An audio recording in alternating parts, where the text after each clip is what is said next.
All right, welcome back. Um, Sorry for keep breaking up the videos, but it's just easier to have certain sections to, if somebody has an issue, you can send them just that video to help them. Let's look at whole class control and what you can do. Up here in this top menu, you have your multi-select is off right now.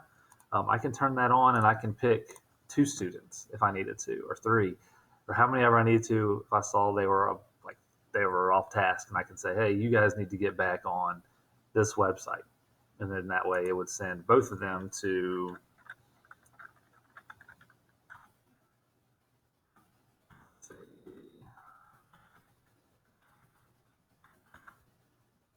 if you give it, it'll say, can I just wait for a second? And then it'll put them both on the same screen. You can do that with all of them. You can do that with just a couple, just up to you, whatever you need to do. So if you need to, instead of clicking all through to do each one, you could select all students, and it would pick every single one that's online right now. And then you could do the same thing. You could open the tab. You can. We'll go through this in just a second. So I'm gonna take that off. I'm just gonna have the 2 computers that are next to me. So we've already talked about opening a tab. If you want to give a heads up, say 10 minutes left in class.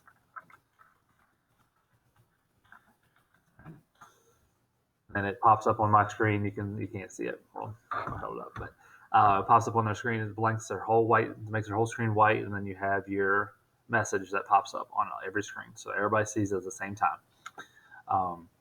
And then once you want that to stop, once they got it, or you need to talk to them, you can pause, and that's a good way to pause them.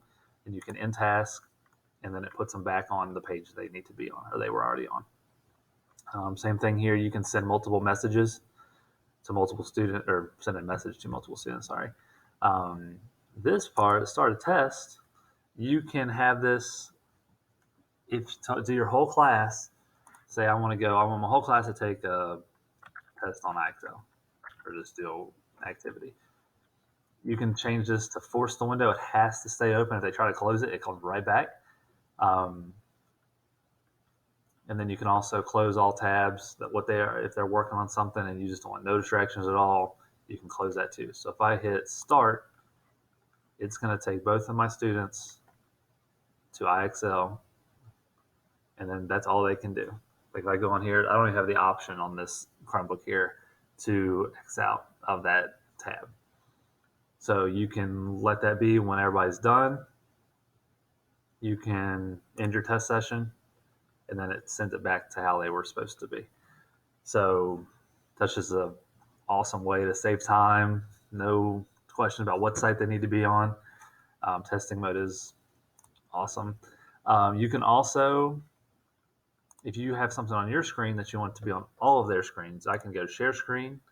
Say if I wanted to go to my Google Home screen. Move that away for a second. And then start sharing. And then my screen is on their screen. It says educator screen on it, so they know it's yours and they can't really control it. They can just watch it. So another thing just to send real quick. And then you can just stop sharing and let them go back to what they're doing.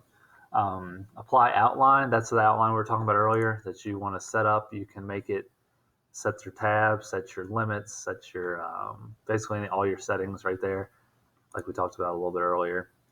That's where you set, okay, this class has a problem with a certain website that they keep getting on, and I don't want that class to get on, so I can block that for just that class and then apply that rule, and then that'll let them, and they just won't be able to get to it at all.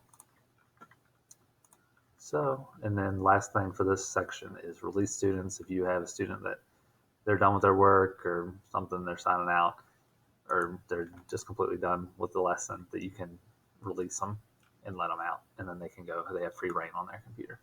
So, but that's the whole class monitoring you can do.